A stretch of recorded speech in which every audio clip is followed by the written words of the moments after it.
जय श्री कृष्णा। कैसे हैं आप लोग फ्रेंड्स। आज की चर्चा बेहद महत्वपूर्ण होने जा रही है। आज हम चर्चा करने जा रहे हैं आपके भाग्य विधाता की, क्योंकि भाग्य विधाता आपके किसी विशेष नक्षत्र में गोचर करने जा रहे हैं। यह विशेष नक्षत्र के प्रभाव में जब आपके भाग्य विधाता जाएंगे तो आपके लिए लाभ की स्त्री और प्रशस्त होती हुई दिखाई देगी। ये प्रशस्ति का कारण बनेगा कि इन दोनों का एक मैत्री संबंध है। वहीं देखिए, चित्रा नक्षत्र बेहद महत्वपूर्ण नक्षत्र है। चित्रा जैसा कि नाम से ही विदित है और ये 4 नवांशों का भोग करता है, जिसमें से सिंह, कन्या, तुला, वृश्चिक। सिंह से लेकर वृश्चिक तक इस नक्षत्र में जब ये ग्रह गोचर करेगा तो आपके लिए किस तरीके से स्थितियां निकल कर आएंगी, क्योंकि भाग्य के स्वामी का विशेष अवस्था में जाना भाग्य में विशेष वृद्धि कारक चीज़ों को उत्पन्न करता है। और इस समय भाग्य के स्वामी अपने भाव से जस्ट 12वें भाव में बैठे हुए हैं, जिसका कि आपके लिए किस तरीके से लाभ निकल कर आने वाला है। सभी विषय बहुत ही महत्वपूर्ण हैं, क्योंकि ये आगामी आपके 20 दिनों तक आपको इसी नक्षत्र से प्रभाव देने वाले हैं। तो आपके लिए ये जानना बहुत ज़रूरी होता है, क्योंकि जैसा कि मैं सदैव बताती हूँ कि आपका भाग्य या लग्न, इन दोनों का आपके 12 भावों पर विशेष प्रभाव पड़ता है। तो आपके लिए सफलता की स्थिति कितनी निकल कर आने वाली है। जैसे कि हम सभी लोग जानते हैं कि कर्म और भाग्य दोनों का एक दूसरे से विशेष संबंध होता है।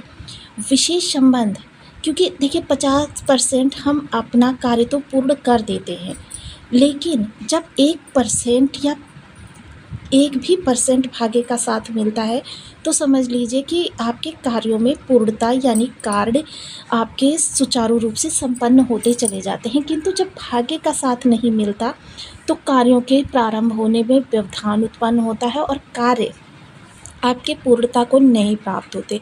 फलतः आपकी की कराई मेहनत व्यर्थ चली जाती है। अब भाग्य विधाता आपके हैं बुध देव महाराज, क्योंकि 6 नंबर की राशि बनी है और ये यहाँ पर गोचर कर रहे हैं इस भाव से, यानी सूर्य देव के भाव से। सूर्य के साथ इनके संबंध बहुत अच्छे हैं, पिता और पुत्र हैं, क्योंकि बुधदेव महाराज को युवराज कहा जाता है। युवराज होने के कारण देखिए, पिता के साथ जब ये गोचर करते हैं तो बुधादित्य नामक राजयोग का निर्माण करते हैं। बुधादित्य राजयोग, जैसा कि नाम से ही विदित होता है कि ये बहुत ही श्रेष्ठ राजयोग माना जाता है। इसमें व्यक्ति के मान सम्मान की वृद्धि होती है, पद प्रतिष्ठा की वृद्धि होती है, साथ ही साथ कीर्ति वैभव प्राप्त होता है और परिवार खुशहाली जो होती है वो बढ़ती रहती है। आपके परिवार के सदस्यों का एक दूसरे से विशेष समन्वयन होता है, एक दूसरे से सौहार्दपूर्ण बर्ताव होता है और एक विलक्षण व्यक्तित्व के आप स्वामी बन जाते हैं। चित्रा नक्षत्र जो होता है आपको विलक्षण व्यक्तित्व का स्वामी बनाता है। व्यक्तित्व ही वो महत्वपूर्ण आपकी कड़ी होती है जो आपके कार्यों को करने में या आपके कार्यों को रोकने में विशेष योगदान देती है। क्योंकि जब आपके व्यक्तित्व के अंदर उत्साह, उल्लास या आपके जिस कार्य से संबंधित आप कार्य कर रहे हैं उससे संबंधित चीज़ों में आपका जोश या आपकी रणनीति सही दिशा में वर्क करती है, तब आपको सफलता पर सफलता मिलती चली जाती है। और ये तभी होता है जब गोचर हमारे अनुरूप हो, हमारे अनुकूल हो। तो फिर आइए जान लेते हैं आपके लिए ये बुद्धि के प्रदाता, फाइनेंस के स्वामी, क्योंकि अगर हम बुध के कारक चीज़ों को जानें तो बेहद महत्वपूर्ण चीज़ों पर इनका कारकत्व होता है। कौन कौन सी वो महत्वपूर्ण चीज़ें हैं। सबसे पहले तो देखिए, कम्युनिकेशन यानी कि वाद संवाद, कमोडिटी, आपका लिक्विडिटी, जो कैश की मात्रा में आपके पास धन आता है।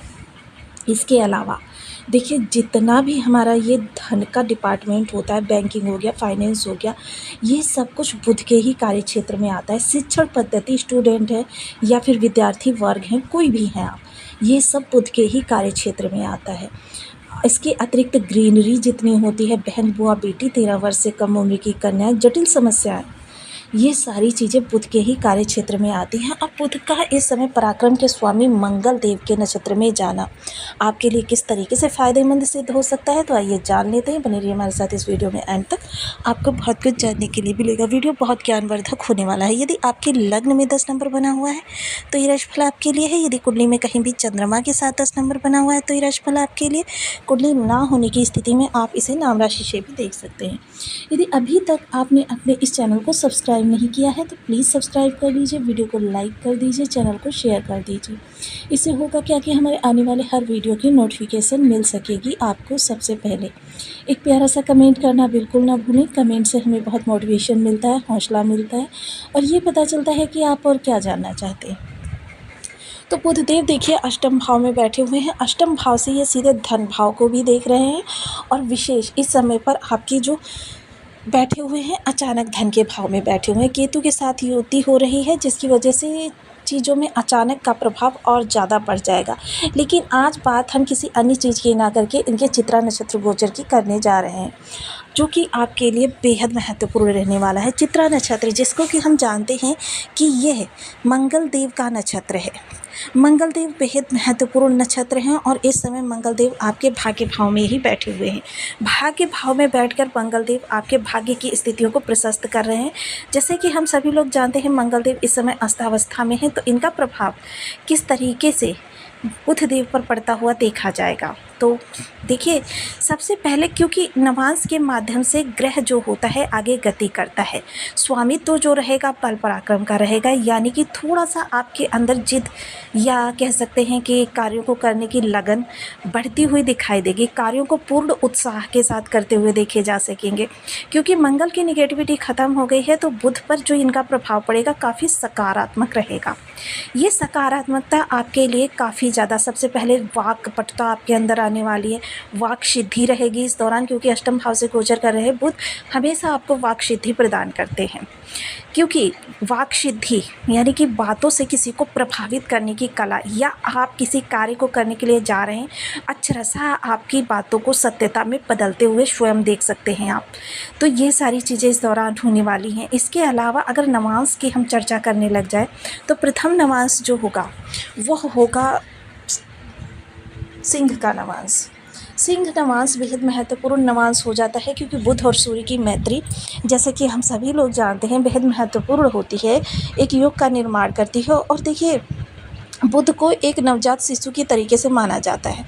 ऐसा शिशु माना जाता है जो देखिए जिसके साथ होता है उसके अनुसार आचरण करने लगता है। तो जैसे कि छोटा बच्चा होता है वो अपने पिता को देखता है तो पिता के समान ही बैठकर अखबार पढ़ने का प्रयास करता है, पिता के समान ही भोजन करने का प्रयास करता है, उसी तरीके से इनको मानना चाहिए। तो देखिए जब सूर्य के नवांश से ये गोचर करेंगे तो व्यक्ति के अंदर एक नेतृत्व की भावना आएगी। वह टीम वर्क करना ज़्यादा पसंद करेगा, साथ ही साथ टीम वर्क के लिए काफ़ी ज़्यादा स्वयं को प्रेजेंट करेगा। टीम वर्क या फिर कह सकते हैं इस दौरान आपके अंदर एक नेता वाली प्रवृत्ति आती हुई दिखाई देगी। जिस तरीके से पॉलिटिक्स से जुड़े हुए लोग, इस चीज़ का एक विशेष लाभ आपको उस समय पर भी मिल सकता है जब आप कार्य क्षेत्र पर किसी विशेष विरोधी से मिल रहे हों, क्योंकि इस समय पर आपको पता होगा कि सामने वाले को किस तरीके से अपने फेवर में लाना है। इस समय अगर आपको अपने कार्य को बनवाने के लिए किसी के सामने झुकना भी पड़े तो झुक भी जाएंगे और हारने का नाटक करना पड़े तो भी वो आपकी प्रवृत्ति में इस समय पर होगा। आप अपने कार्य को बनवाने के लिए हर प्रकार के कार्यों को करने में आप किसी भी प्रकार की हीन भावना महसूस नहीं करेंगे। और ये सब कुछ जो होगा वो कुछ इस तरीके से होगा कि व्यक्ति को बिल्कुल आभास नहीं होगा कि आप नाटक कर रहे हैं। तो एक तो ये कला होने वाली है। दूसरा, जब ये देखिए कन्या के नवांश से गोचर करेंगे तो ये स्वयं का नवांश होगा बुधदेव का। बुधदेव का स्वयं का नवांश होने के कारण चीज़ें जो हैं वो आपको किस तरीके से प्राप्त होती हुई दिखाई देंगी। इस दौरान आपकी फाइनेंस स्थिति में अगर किसी प्रकार की विषम परिस्थिति बन रही है या आपका संचित धन निकलना प्रारंभ हो गया, क्योंकि सीधे इनकी दृष्टि जो है धन भाव पर भी है, अगर आपका धन निकलना प्रारंभ हो गया तो वह भी इस समय पर आप मैनेज कर लेंगे। कि मतलब इस दौरान आपका फोकस यही रहेगा कि धन निकालने से बेहतर है उस धन को बढ़ाया जाए। तो ये भी बहुत अच्छा ही इनका रहने वाला है। फिर उसके नेक्स्ट जो गोचर होगा वो तुला में होगा। इस दौरान आप अपने धन को कुछ विशेष तरीके से यानी कि फाइनेंस में लगाना पसंद करेंगे, कुछ अपने घर की लग्जरियस चीज़ें बढ़ाने में लगाना पड़ेंगे, कुछ अपना शो ऑफ करने पर पसंद करेंगे, कुछ ब्रांडेड चीज़ें खरीदने पर ध्यान होगा आपका, कुछ ऐसी चीज़ें कि मतलब आपके समाज में छवि स्त्री जो है काफ़ी धनाढ़ वर्ग में आ जाए, इस तरीके के कार्य करना पसंद करेंगे। जैसे कि लोगों को गेट टुगेदर के लिए, भोज के लिए, या फिर किसी प्रकार का आप मतलब जो चीज़ें आपके समाज में आपको धनाढ़ वर्ग जैसा फ़ील कराएँ, ऐसे कार्य करना आप बहुत ज़्यादा पसंद करेंगे।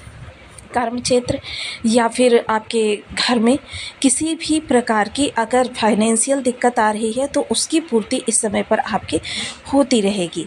कोई प्रॉपर्टी ऐसी है जो ख़रीदना चाहते हैं या बेचना चाहते हैं, प्रॉपर्टी में अभी आपके किसी भी प्रकार की अच्छी स्थिति नहीं बन पा रही है, तो वह इस गोचर काल के दौरान बनती हुई दिखाई देगी। यानी कि जब ये तुला के नवांश से गोचर करते हुए देखे जाएंगे, उस समय पर आपके धन से जुड़ी हुई समस्याएं या दिक्कतें, और इस दौरान कर्म क्षेत्र में कुछ ऐसे बदलाव आप कर सकते हैं जो भविष्य को आर्थिक चिंताओं से आपको मुक्ति प्रदान कर दें। यानी कि भविष्य के लिए कुछ इस दौरान आप निवेश कर सकते हैं या अपने कार्य को थोड़ा सा एक्सटेंड कर सकते हैं, बढ़ा सकते हैं।